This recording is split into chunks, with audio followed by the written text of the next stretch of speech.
Senator, great to have you here this Thank evening. You, you hear the desperation in these people's voices. What would you say to them tonight?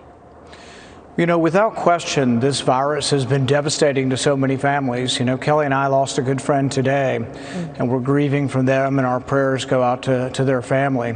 But the thing is we ought to at least still use logic to try to figure out how we stop this. I think ultimately the vaccine will be very successful, but I don't see any evidence that crowd control, hand washing, standing 6 feet apart, all these things they tell you to do, closing down the restaurants, closing down the schools, there's no real evidence that they're changing the trajectory of the disease. If you look at the incidence of COVID, it's going up like this. It's going up exponentially despite all the mandates. So those who say there is science just aren't paying attention to it.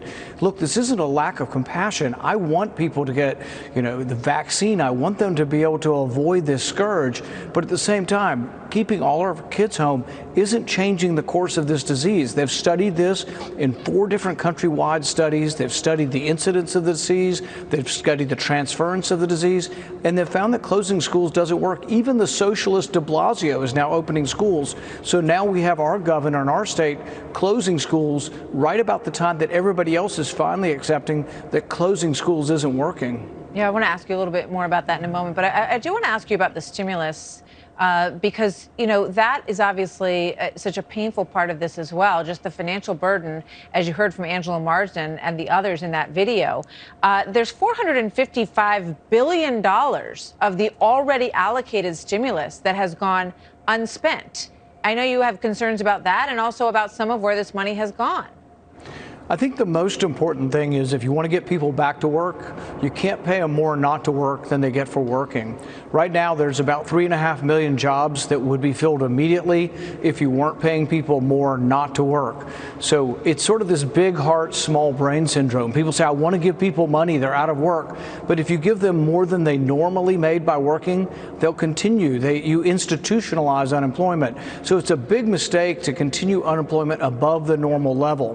What I would have done all along throughout this is I would have extended unemployment, but I wouldn't have given additional money to those unemployed because it serves as a disincentive to people getting back to work. So more stimulus is just more borrowed money and not good for the country. Right now, you look at the GDP for the last quarter going up at 11%. You look at unemployment at 6%.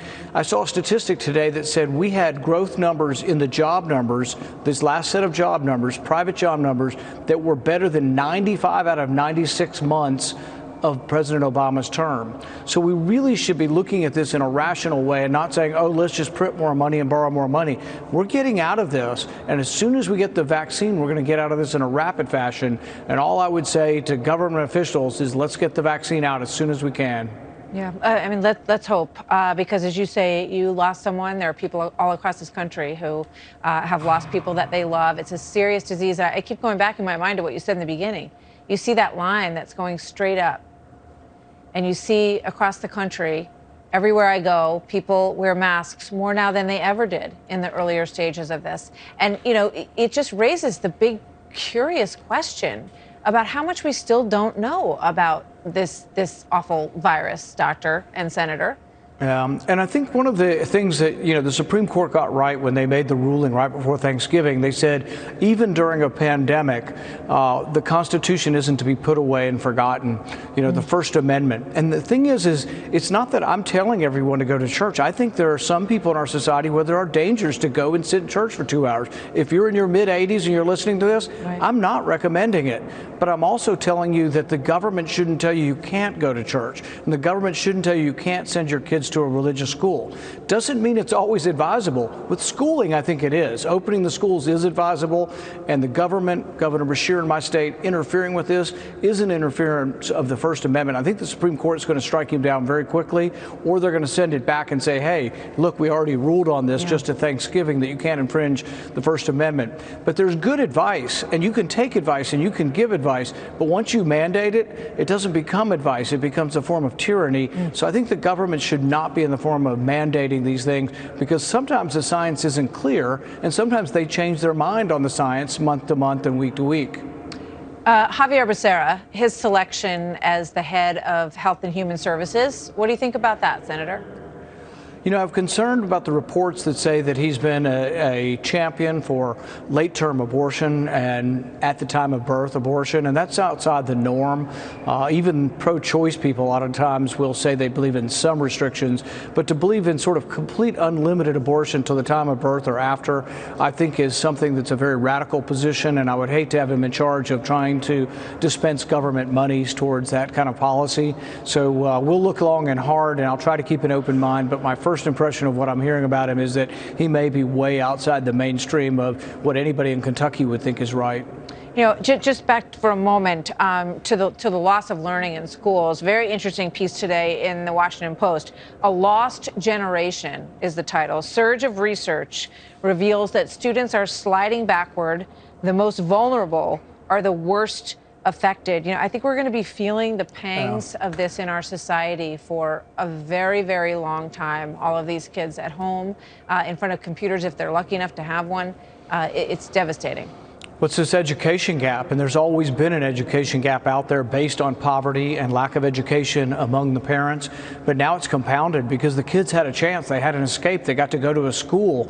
And some of them discovered the wonders of learning, and some of them went on to be PhDs and scientists. They're not going to get that if they're at home and they're in a dysfunctional place where their parents are not capable of teaching them.